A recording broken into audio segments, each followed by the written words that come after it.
Super seekers of Bharat என்ற தமிழ் சேனலிലേക്ക് വീണ്ടും அனைவரையும் வரவேற்கிறேன். இமய குருவின் இதய சீடன் ஒரு யோகியின் சுயச்சரிதை ஸ்ரீயம் எபிசோடு 41. மேலும் பயணங்கள், புதிய உள்காட்சிகள். ஷீரடியிலிருந்து கன்காப்பூருக்கும் நரசோவாடிக்கும் பயணம் செய்தேன். தத்தாத்ரேயரின் மறு அவதாரம் என கருதப்படும் சுவாமி நரசிம்ம சரஸ்வதி தனது வாழ்க்கையின் பெரும் பகுதியினை நரசோவாடியில் கழித்ததாக நம்பப்படுகிறது. அங்கிருந்து அகல்கோட்கர் மகாராஜ் அவர்களின் சமாதி அமைந்திருக்கும் அகல்கோட்டிற்கும் சென்றேன். இவரும் தத்தாத்ரேயரின் அவதாரம் என்றே நம்பப்படுகிறது. இவரும் ஷீரடி சாய் பாபாவும் சமகாலத்தவர்கள். அகல்கோட்கர் மகாராஜ் 1878 ஆண்டு காலமானார். அகல்கோட்கர் மகாராஜ் அகல்கோட்டில் ஒரு ஆலமரத்தின் கீழே வாழ்ந்ததால் அவருக்கு வடவிருட்ச மகாராஜ் என்ற பெயரும் வழங்கப்படுகிறது. இறைவனின் மனிதர் என்று பட்டி தொட்டி எல்லாம் கருதப்பட்ட இவர் கண்களிலடங்கா அற்புதங்களே செய்திருக்கிறார்கள். மகாராஷ்டிராவிலும் வடக்கு கர்நாடகத்திலும் மக்கள் இவர் மீது அபரிமிதமான பக்தி கொண்டிருக்கின்றனர். அகல்கோட்கர் மகாராஜ் உயரமானவர், அஜானுபாகுவானவர். ஒரு சிறு துணியினை மட்டுமே இடுப்பில் அணிந்து கொள்வார். அகல்கோட்டில் இருந்தபடி மிகுந்த தொலைவில் உள்ள பல பக்தர்களுக்கும் இந்த கோலத்திலேயே அவர் காட்சியளித்து இருக்கிறார். மகாராஷ்டிராவின் பல ராஜ்யங்களின் மன்னர்களும் குவாலியரின் சிந்திய ராஜ பரம்பரையினரும் இவரை பின்பற்றுபவர்களாக இருந்தனர். ஒரு குறிப்பு: தத்தாத்ரேயர் படைக்கும் கடவுள் பிரம்மா, யோகிகளின் இறைவன் சிவன், காக்கும் கடவுள் விஷ்ணு ஆகியவர்கள் கலந்த தெய்வீக அவதாரம் என்றே கருதப்பட்டார். சமூகம், மதம் போன்றவைகளில் அனைத்து கட்டுப்பாடுகளையும் நிராகரித்து காற்று போல சுற்றித் திரிபவர்களின் அபிமான தெய்வம் அவர். அவர்களெல்லாம் அவதூதர்கள் என்று அறியப்பட்டனர். இவர்களின் நிர்வாணமாக திரிபவர்கள் திகம்பர்கள் என்று அழைக்கப்பட்டனர்.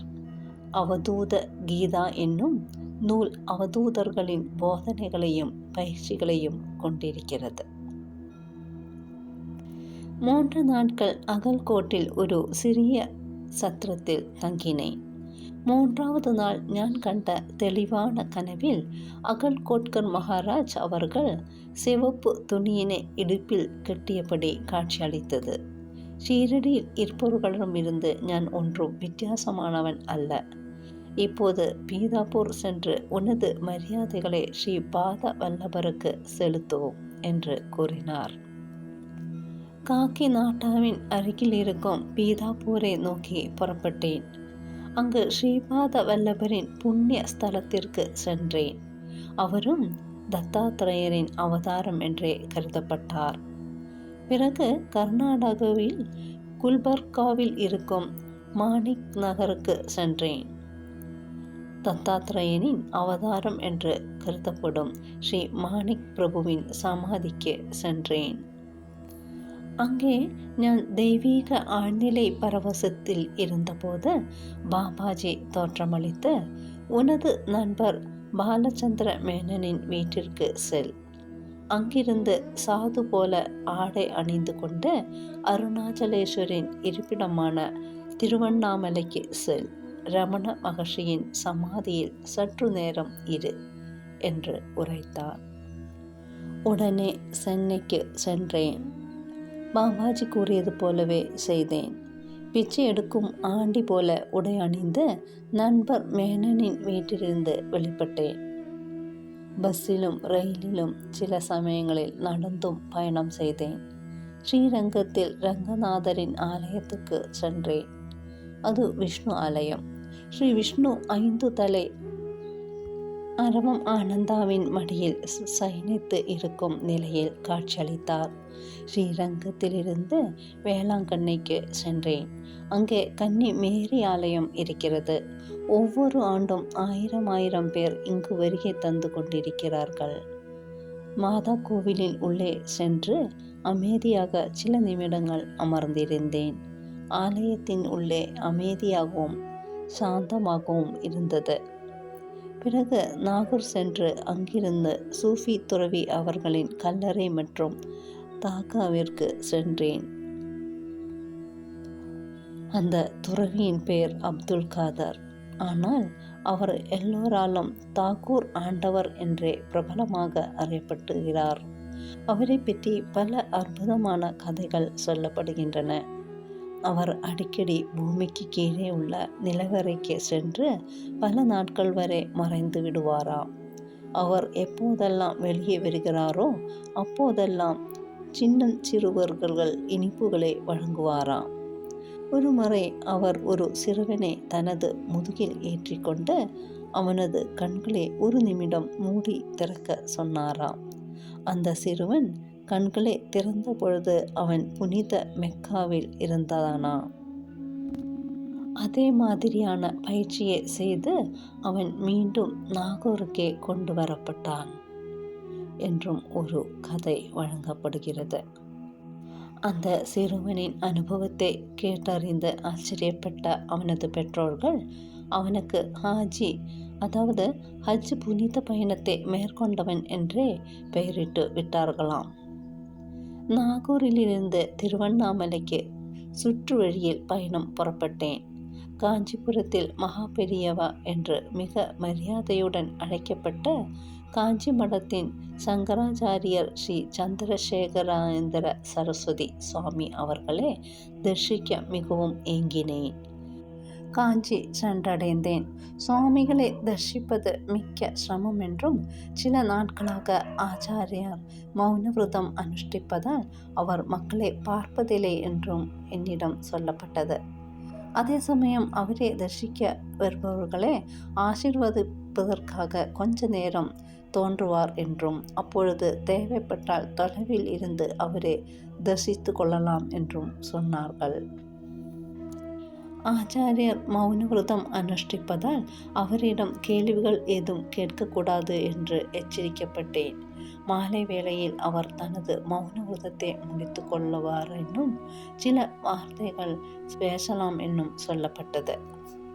சங்கராச்சாரியார் மெலிந்த தேகத்துடன் பலவீனமான முதியவராக இருந்தார். இடுப்பில் ஒரு காவி துணியை கட்டியிருந்தார். அதே துணியை தலையை சுற்றி மூடியிருந்தார். கையில் ஒரு தண்டி. அவர் ஆதிசங்கரால் ஸ்தாபிக்கப்பட்ட தசநாமி பிரிவினை சேர்ந்த துறவியாயதனால் கையில் தண்டத்தை வைத்திருந்தார். தடிமானான முகுக்கு கண்ணாடியை அணிந்திருந்தார். சிவனை பூஜிப்பதற்கு அறிகுறியாக நெற்றியில் திருநீர் பூசியிருந்தார். பக்தர்கள் நடந்து சென்று அவருக்கு சற்று தூரத்திலேயே சாஷ்டாங்கமாக விழுந்து அவரை நமஸ்கரித்து சென்றவாறே இருந்தனர். அவரும் தனது வலது கையை உயர்த்தி ஆசீர்வாதம் செய்தவாறும் சில சமயம் சிலரிடம் சில வார்த்தைகள் பேசியவாறும் இருந்தார். பூணூல் தரித்த உறுதியான தேக கட்டுடனும் ஆஜானு பாகுவாகவும் இருந்த சில பிராமணர்கள் கூட்டத்தை கட்டுப்படுத்தி கொண்டிருந்தார்கள். வரிசையில் சேர்ந்து கொண்டேன். நான் அவருக்கு நேர் எதிராக வந்த பொழுது என்னை கூர்ந்து பார்த்து தமிழில் உனது பெயர் என்ன என்று கேட்டார். ஆச்சாரியரின் பின்னால் இருந்த பிராமணர்கள் சொல்லிக் கொடுத்தபடி கைகளை வாயில் முன்னர் வைத்து மது என்று மரியாதையுடன் பதிலளித்தேன். அவர் சிறிதாக புன்னகைத்து கூறினார், உனது குரு உனக்கு கொடுத்த பெயர் சரிதானே? நீதிபதி இஸ்மாயில் பற்றி கேள்விப்பட்டு இருக்கிறாயா? இல்லை என்றேன். அவரும் உன்னை போல்தான். ஆனால் அவர் கம்பராமாயணத்தில் மிக்க பாண்டித்தம் பெற்றிருக்கிறார். நிறைய வேலை செய்ய வேண்டி உள்ளது. சற்சங்கம் மிகவும் முக்கியம்.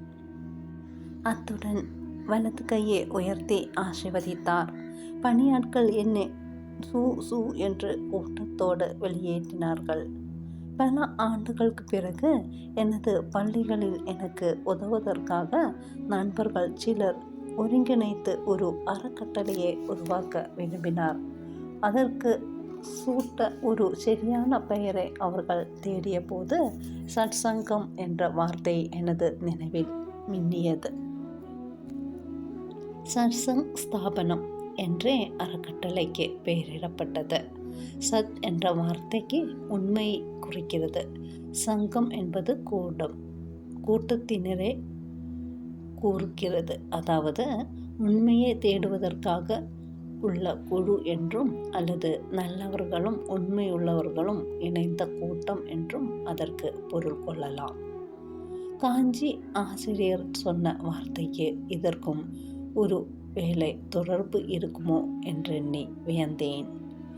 திருவண்ணாமலைக்கு வந்து சேர்ந்ததுமே பங்கா பாபா என்றும் விசிறி சாமியார் என்றும் அழைக்கப்பட்ட யோகி ராம் சுரத்குமார் அவர்களை தேடினேன். காஞ்சியில் ஓய்வு பெற்ற பேராசிரியர் ஒருவரே சந்தித்தேன். அவர் இந்த விசிறி சாமியார் குழந்தை போல பழகுவதாகவும் அடிக்கடி பைத்தியக்காரர் போல நடந்து கொள்வதாகவும் கூறியிருந்தார். அவர் ஒரு காலத்தில் வட இந்தியாவில் எங்கோ ஒரு பாடசாலையில் ஆசிரியராக பணியாற்றி இருக்கிறார் என்றும் ஆங்கிலம் இந்தி ஆகிய மொழிகளை நன்றாக அறிந்தவர் என்றும் கூறியிருந்தார். அவரே கோவிலின் தேர் இருந்த இடத்துக்கு அருகில் சிறியதொரு குடிசையில் கண்டுபிடித்தேன். சிலர் அவரை சுற்றி நின்றிருந்தார்கள். அவர் அழகாகவும் பருத்தும் நீளமான சாம்பல் நிற முடியும் சாம்பல் நிற தாடியும் கொண்டிருந்தார். வேஷ்டி கட்டி கொண்டு பல மாதங்களாக துவைக்கப்படாத வெளிர் மஞ்சள் நிறம் கொண்ட ஒரு கோட்டையும் அணிந்திருந்தார். என்னை அவர் உள்ளிருந்து கூர்ந்து பார்த்து கையை ஆட்டினார். வா வா, இங்கே உட்காரு என்ற அன்பான தெளிவான குரலில் கூறினார். குடிசைக்குள் சென்று அமர்ந்தேன். இன்னும் அருகில் அருகில் என்று சொன்னார். நானும் அவருக்கு மிக அருகில் உட்கார்ந்தேன். என்ன பெயர் என்று கேட்டார். மது பாபா என்றேன். மது மது என்று சொல்லி பார்த்து கொண்டார். அந்த பெயரை உச்சரிப்பதில் அவர் மகிழ்ச்சி அடைந்தது போல தோன்றியது. மது, நீ நமாஸ் செய்கிறாயா? எனக்கு அது தெரியும், ஆனால் செய்வதில்லை. நான் தியானம் செய்கிறேன். தியானம் நமாஸ் எல்லாம் ஒன்றுதான் என்று கூறினார். தியானம் மது எம் எம் எம் என்பதுதான் நீ தான் எம். ஹா ஹா என்று சிரித்தார். அது அவரது அடி வயிற்றிலிருந்து மேலெழும்பி பெருத்த குரலுடன் ஒலித்தது. M M haha. உடல் குலுங்க சிரித்து கொண்டிருந்த போதே அவரது வலது கையால் எனது தோளில் கடுமையாக அடித்தார். நான் வைத்திருந்த துணிப்பை பறந்து அவரது பாதங்களில் விழுந்தது. பையிலிருந்து சில பட்டாணிகள் வெளியே வந்து விழுந்தன. இந்த பிச்சைக்காரனும் பட்டாணிகளை விரும்புகிறேன் என்று கூறி சில பட்டாணிகளை ஆர்வத்துடன் சாப்பிட்டார். நல்லது நல்லது. இப்போது எங்கே போய் கொண்டிருக்கிறாய்? ரமணாசிரமத்திற்கு என்றேன். பெருத்த குரலில் மீண்டும் சிரித்தார். ரமணர் அங்கிருக்கிறார்? சமாதிதான் இருக்கிறது. ரமணரே ஒரு இடத்தில் வைத்து இருக்க முடியாது. இங்கே அங்கே எல்லா இடங்களிலும். சரி சரி போ, மகிழ்ச்சியோடு இரு என்று கூறிவிட்டு எனது தோளில் இன்னும் ஒரு அடி கொடுத்தார். போவதற்காக எழுந்தேன். அங்கிருந்து யாரோ ஆங்கிலத்தில் சொல்லி கொண்டிருந்தார்கள். சுவாமி, எனக்கு எதுவும் வேண்டாம், மன அமைதி இருந்தால் போதும். மன அமைதி? விசிறிசாமி கத்தினார். அவரது முழு உடலும் சிரிப்பால் குலுங்கியது. இவருக்கு மன அமைதி வேண்டுமா? இந்த பிச்சைக்காரனின் மனம் சுக்கு நூறாக ஆகிவிட்டது. ஹா ஹா ஹா. பையை எடுத்துக்கொண்டு அவரது பாதங்களில் சாஷ்டாங்கமாக விழுந்து வணங்கி வெளியே நடந்தேன். எம் எம் மனது சுக்கு நூறாக ஆகிவிட்டது. மனது ஒன்றும் நன்றாக இல்லை.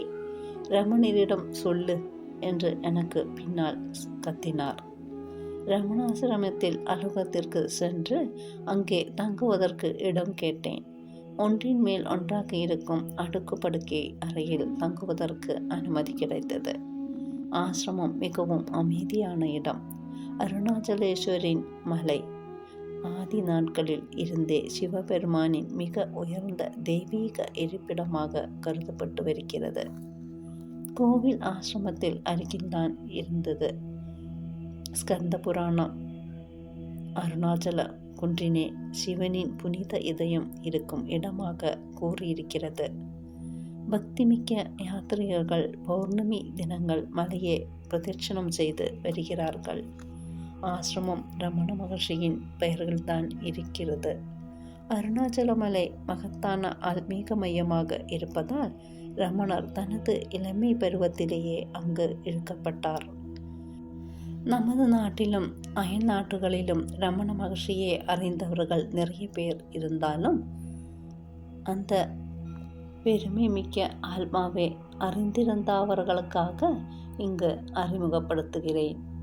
1879 ஆண்டு டிசம்பர் மாதம் 30 திருச்சியிலிருந்து சுற்று தொலைவில் இருந்த ஒரு சிறு கிராமத்தில் ஒரு பிராமண குடும்பத்தில் ரமணர் பிறந்தார். வெங்கட்டராமன் என்று பெயர் சூடப்பட்ட அந்த குழந்தை அழகாக இருந்தது, புத்திசாலியாகவும் இருந்தது. வெளிப்புற நடவடிக்கைகளில் அதிக ஆர்வம் கொண்டிருந்தது. நீண்ட நேரம் தூங்கும் வழக்கமுள்ள அந்த குழந்தையை எழுப்புவதற்கு மிகவும் பிரயாசப்பட வேண்டியிருந்தது. வெங்கடராமனுக்கு 12 வயதான போது அவரது தந்தை சுந்தர ஐயர் இறந்துவிட்டார். எனவே அவரது மாமா சுப்பையரிடம் மதுரையில் தங்குவதற்காக சென்று விட்டார். இங்கேதான் அவருடைய 14வது வயதில் எந்தவித தூண்டுதலும் இல்லாமல் தன்னிச்சையாகவே ஒரு அசாதாரணமான அனுபவம் அவருக்கு ஏற்பட்டது. அவரது வார்த்தைகளிலேயே கூறுகிறார், மதுரைக்கு வந்து 6 வாரங்களே ஆனபோது எனது வாழ்க்கையில் ஒரு பெரிய மாற்றம் ஏற்பட்டது. எனது மாமாவின் வீட்டில் மாடியில் தனியாக அமர்ந்திருந்தேன். நான் எப்போதும் நோய்வாய்ப்பட்டதே இல்லை. அன்றும் எனக்கு எந்தவித ஆரோக்கிய குறைவும் இல்லை. ஆனால் திடீரென்று இறப்பு குறித்த பயங்கரமான பயம் என்னை ஆட்கொண்டது. அப்படி ஏற்படுவதற்கு எந்த காரணமும் இல்லை. அப்படி ஏன் ஏற்பட்டது என்று ஆராயவும் இல்லை. நான் இறக்கப் போகிறேன், அதை பற்றி என்ன செய்ய போகிறேன் என யோசிக்க ஆரம்பித்தேன். டாக்டரையோ மூத்தவர்களையோ நண்பர்களையோ கலந்து ஆலோசிக்க வேண்டுமென தோன்றவில்லை. இந்த பிரச்சனையை தானே தான் அப்போதே அங்கேயே சமாளிக்க வேண்டுமென எண்ணினேன். இறக்கப் போகிறோம் என்ற அதிர்ச்சி எனது மனதை முன்புறமாக கொண்டு சென்றது. ஞானே வார்த்தைகளை கோர்வையாக உருவாக்கி கொள்ளாமல் எனக்குள் சொல்லிக்கொண்டே, இறப்பு வந்துவிட்டது. அப்படி என்றால் என்ன அர்த்தம்? இறப்பு என்றால் என்ன? இந்த உடல் இறக்கிறது. உடனே இறப்பு வருவதை நாடகமாக உருவாக்கி பார்த்தேன். எனது கை கால்களை விரித்து தசைகளை விரைத்து கொண்டு இறந்த உடல் போல கிடந்தேன். மூச்சை அடக்கி கொண்டு ஞான் அல்லது எனது போன்ற எந்த வார்த்தையும் வெளிவராமல் இருக்க உதடுகளை இறுக்கமாக வைத்து கொண்டேன். பின் நானே சொல்லிக்கொண்டேன், நல்லது, இந்த உடல் இறந்துவிட்டது. என்னை சுடுகாட்டிற்கு எடுத்து சென்று எரித்து சாம்பலாக்கி விடுவார்கள். ஆனால் உடல் இறந்து விடுவதால் ஞானும் இறந்து விடுகிறேனா? அப்போது ஞான் என்பது உடல் தானா? அது அமைதியாகவும் அசைவில்லாமலும் கிடக்கிறது. இருந்தாலும் என்னது என்கிற எனது தனிப்பட்ட தன்மைகளின் தாக்கம் இன்னும் என்னிடம் இருப்பதே உணர்கிறேனே. என்னுள் இருக்கும் ஞான் என்ற அந்த வார்த்தை என்னிடமிருந்து தனியாக இருக்கிறதே. எனவே ஞான் ஒரு ஆத்மா. அது உடலையும் மிஞ்சி தனித்தே நிற்கிறது. அதை இறப்பால் ஒன்றுமே செய்ய முடியாது. அப்படியென்றால் நான் இறப்பால் தொட முடியாத, இறப்பே இல்லாத ஒரு ஆத்மா. இதெல்லாம் மந்தமான எண்ணங்களாக உதிக்கவில்லை. ஒரு மின்னல் போல என்னுள் உதித்தது. இந்த தெளிவான உண்மையே எந்த விதமாகவும் ஆராய்ந்து கொண்டிருக்காமல் சரியாக புரிந்து கொண்டேன். நான் என்பது மிக மிக நிஜம் என்பதும், அதுதான் சரியான உண்மை என்பதும் எனது இப்போதைய நிலையை சரியாக எடுத்து காட்டுவதாகவும் இருந்தது. எனது உடலே சார்ந்த எல்லா உணர்வுகளும் நான் என்ற அந்த உணர்வினை மையமாக வைத்தே இருந்தது. அந்த தருணத்திலிருந்து அந்த ஞான் என்கிற தனக்குள் உணரும் சக்தியுள்ள அந்த வசீகரமான நிலைக்கே கவனத்தை செலுத்தினேன். இதை பற்றிய எல்லா பயமும் ஒரே அடியாக மறைந்துவிட்டது. அப்போதிலிருந்து எந்த சுணுக்கமும் இல்லாமல் என்னுள் ஆத்மா விசாரணையில் முழுவதுமாக ஈர்க்கப்பட்டேன்.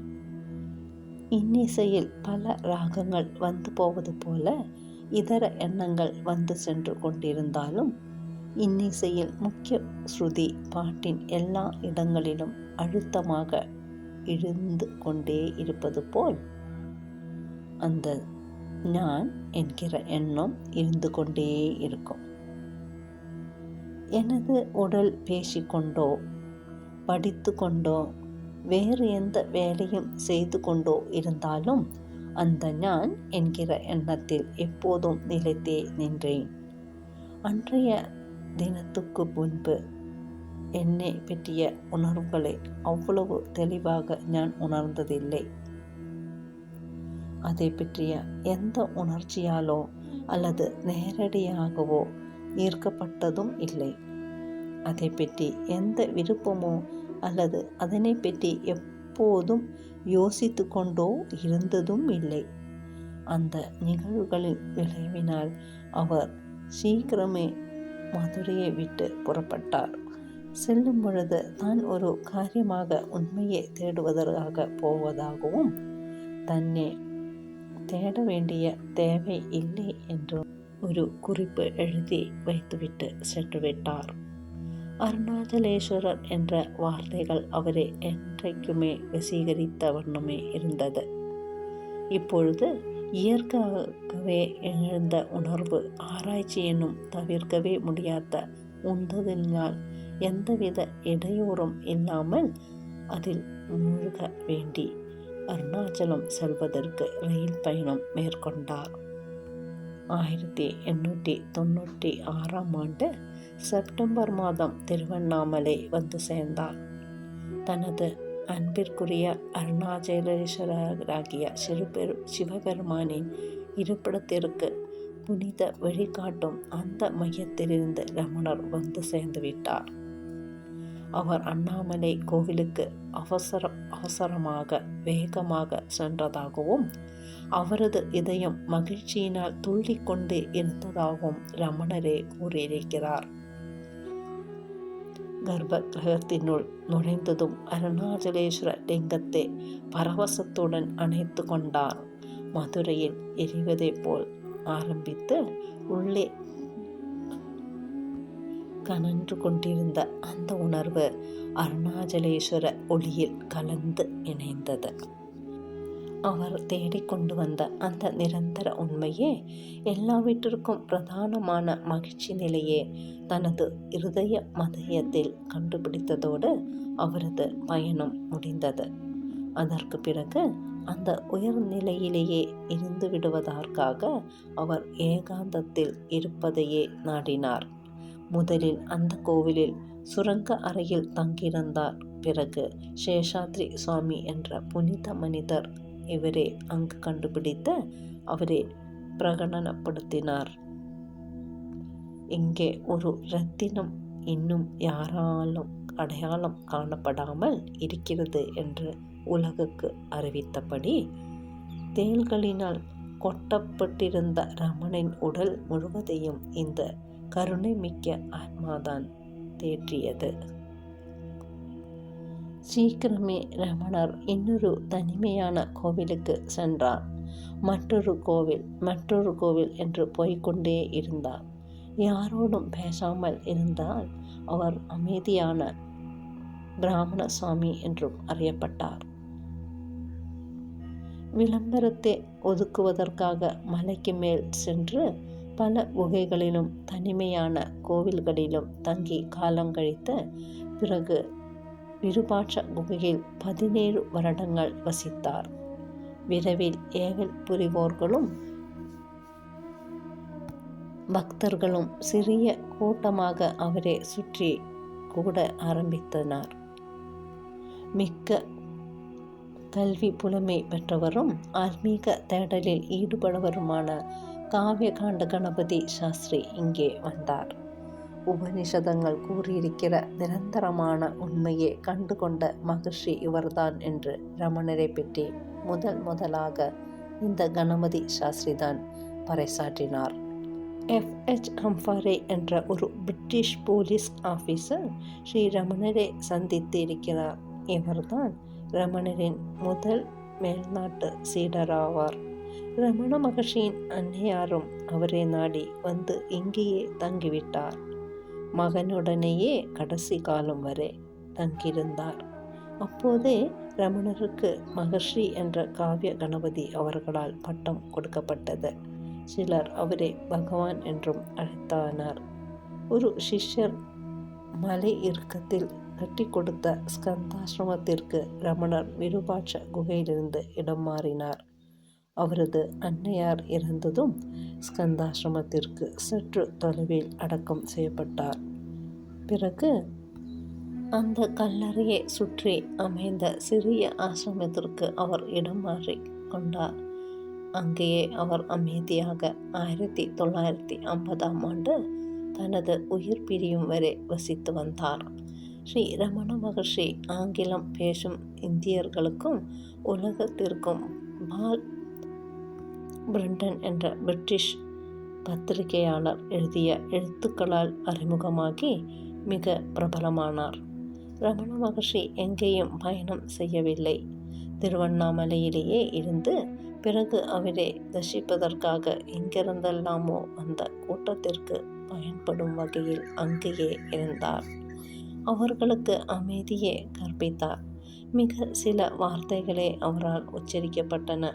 அவரது அருகில் இருக்கும்போது அங்கே வந்திருப்பவர்களிடமிருந்து குழப்பங்கள் நீங்கி விவரிக்க முடியாத அமைதியும் கலக்கமற்ற சலனமற்ற நிசப்தமும் உள்ளத்தில் நிலவியதை இயற்கையாகவே அனைவரும் உணர்ந்தார்கள். ஸ்ரீ ரமண மகர்ஷியின் சமாதி இருந்த ஆசிரமத்திலும் விருபாட்சி குகையிலும் அருணாச்சல மலையில் இருந்த இதர இடங்களிலும் 3 நாட்கள் தியானம் செய்தவாறு இருந்தேன். இறுதி நாளன்று ஆமை போல இருந்த ஒரு பாறையின் மீது தனிமையில் அமர்ந்து ஏகாந்தத்தை ரசித்து கொண்டிருந்தேன். முன்பு போல் பாபாஜி கூடவே இருக்க வேண்டும் என்கிற மனநிலை இப்போது எனக்கு இருப்பதில்லை என்பதை திடீரென உணர்ந்தேன். அவர் திருவண்ணாமலையில் என்னை சந்திப்பார் என்று நினைத்தேன். சந்திக்கவில்லை. ஆனால் அது என்னை எந்த விதத்திலும் பாதிக்கவில்லை என்பதை உணர்ந்தேன். சூரியன் உஷ்ணமாக இருந்தான். வீசிய காற்றும் வெப்பத்துடன் இருந்தது. நானோ மார்பு பகுதியில் உண்டான ஆனந்தமான உஷ்ணத்தினை அனுபவித்து கொண்டு இருந்தேன். அந்த உணர்வுகள் எனது தலைக்கு பரவியது.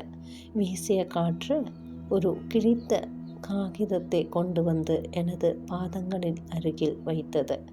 அதை எடுத்து படித்தேன். அதை எழுதியது ஸ்ரீ ரமண மகர்ஷி தான் என்பது தெரிந்தது.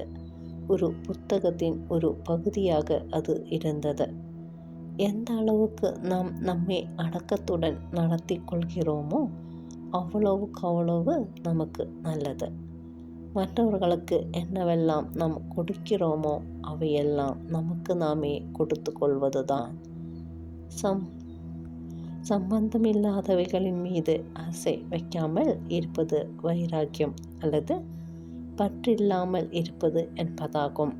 ஒருவர் தனது உண்மையான நிலையில் இருந்து கொள்வதே ஞானம்.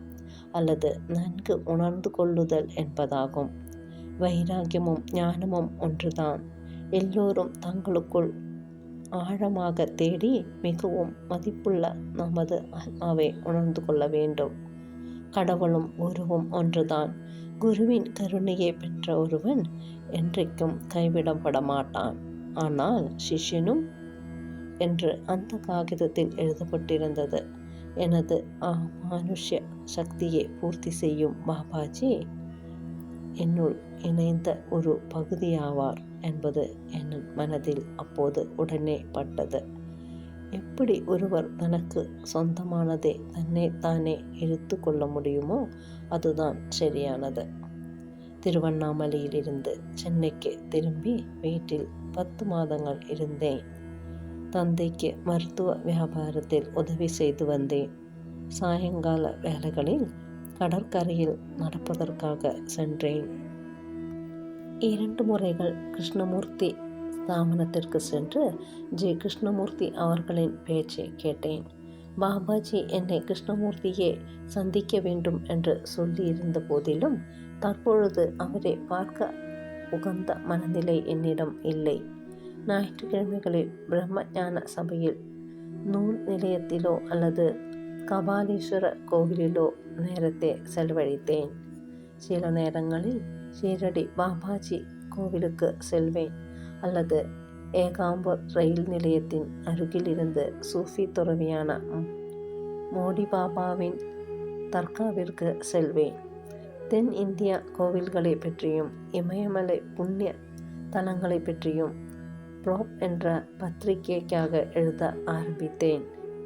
ஒரு நாள் அந்தமான் டைம்ஸ் என்ற அந்தமானின் போட் ப்ளோ என்ற இடத்திலிருந்து பதிப்பிக்கப்பட்ட வெளியாகும் ஆங்கில பத்திரிகையை படித்தேன். செய்தித்தாள்களிலும் பத்திரிகைகளிலும் அந்தமான் தீவை பற்றி முழுவதும் படித்து தெரிந்து கொண்டேன். அங்கு போக முடிவு செய்தேன். அதன் பதிப்பாளருக்கு கடிதம் எழுதி இருந்தேன். அவர் என்னை முயற்சி செய்து பார்ப்பதற்கு தயாராக இருந்தார். இந்த முறை எனது பெற்றோர்களிடம் எனக்கு வேலை கிடைத்தது விட்டது என்று கூறி போர்ட் பிளேயருக்கு பயணமானேன். நான் பத்திரிகையாளராக போகிறேன் என்ற ஒரு முறையாவது அவர்கள் சந்தோஷம் அடைந்தார்கள். இத்தோடு இந்த எபிசோடு முடிவடைகிறது. மீண்டும் அடுத்த வாரம் சந்திக்கலாம். நன்றி, வணக்கம். ஹரி ஓம்.